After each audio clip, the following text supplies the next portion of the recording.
बौद्ध धर्म को क्रिश्चियनिटी, इस्लाम और हिंदू धर्म के बाद दुनिया का चौथा सबसे बड़ा धर्म माना जाता है।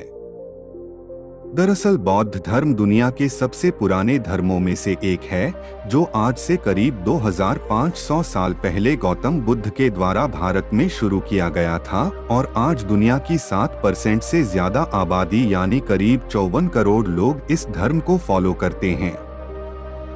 तो दुनिया में बौद्ध धर्म की शुरुआत आखिर किस तरह से हुई? इस धर्म के सिद्धांत और शिक्षाएं क्या हैं और कैसे ये दुनिया के सबसे बड़े धर्म में से एक बना, ये जानने की दिलचस्पी आप सभी की होगी। बौद्ध धर्म की शुरुआत करने वाले भगवान गौतम बुद्ध का जन्म आज से करीब 2500 साल पहले सन 480 बीसी के आसपास लुम्बिनी नाम की एक जगह पर इक्ष्वाकु वंश के राज घराने में हुआ था। आज के समय में ये जगह नेपाल के अंदर मौजूद है। दोस्तों, गौतम बुद्ध के पिता का नाम सुदोधन और मां का नाम महामाया था, जो कोलीय वंश से ताल्लुक रखती थी।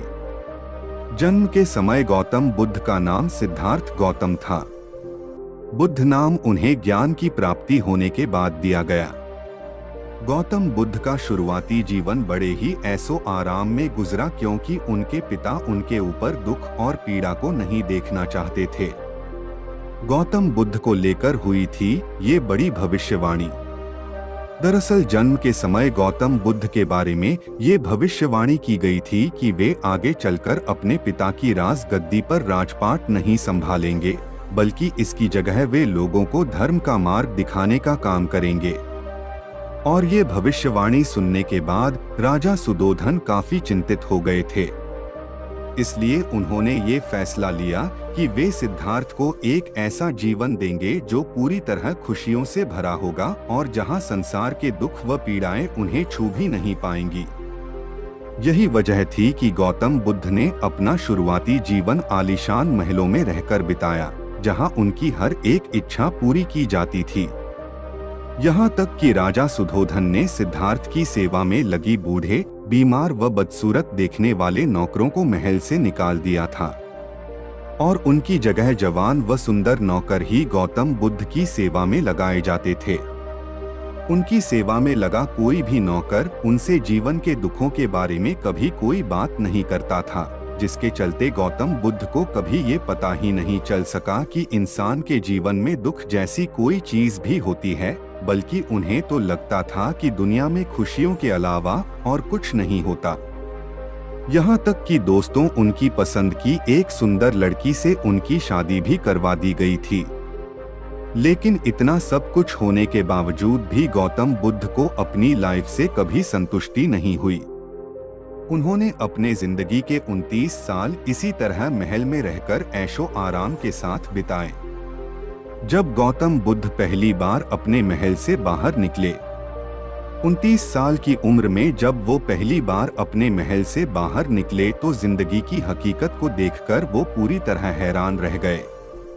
बाहर निकलकर उन्होंने पहली बार बूढ़े, बीमार, दुखी और मरे हुए व्यक्ति को देखा और जब उन्हें पता चला कि ये सारे दुख दुनिया के हर एक इंसान को झेलने पड़ते हैं, तो उन्हें जिंदगी की असली सच्चाई का एहसास हुआ, जिसे जानने के बाद वे खुद भी पूरी तरह दुखी हो गए। इसी तरह एक बार जब वे अपने महल से बाहर घूमने के लिए निकले, तो उन्होंने एक सन्यासी व्यक्ति को देखा जो उन्हें दुनिया के बाकी लोगों से कहीं ज्यादा खुश और समझदार लगा।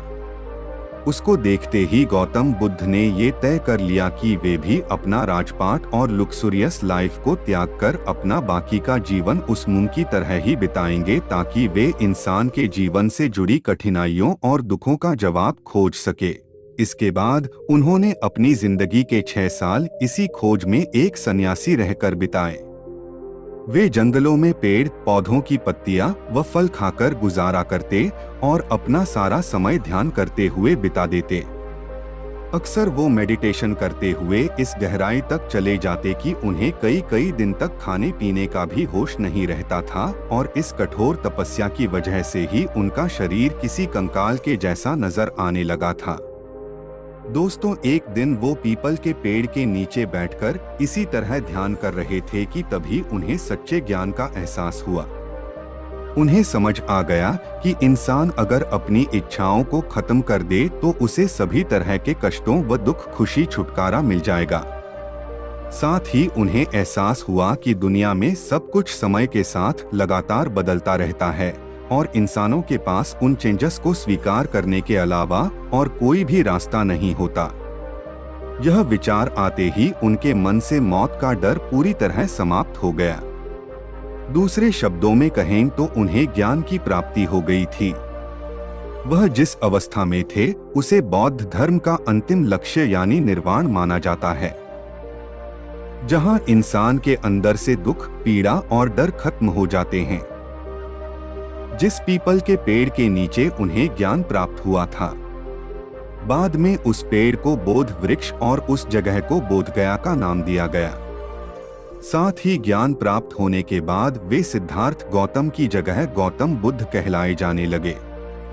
अब जो कि गौतम बुद्ध चाहते थे कि दुनिया के दूसरे लोग भी उनकी तरह निर्वाण प्राप्त करके अपने दुखों से मुक्ति पालें, इसलिए उन्होंने 4 ऐसे नियम बनाए जिन्हें फॉलो करके दुनिया का कोई भी इंसान निर्वाण प्राप्त कर सकता है।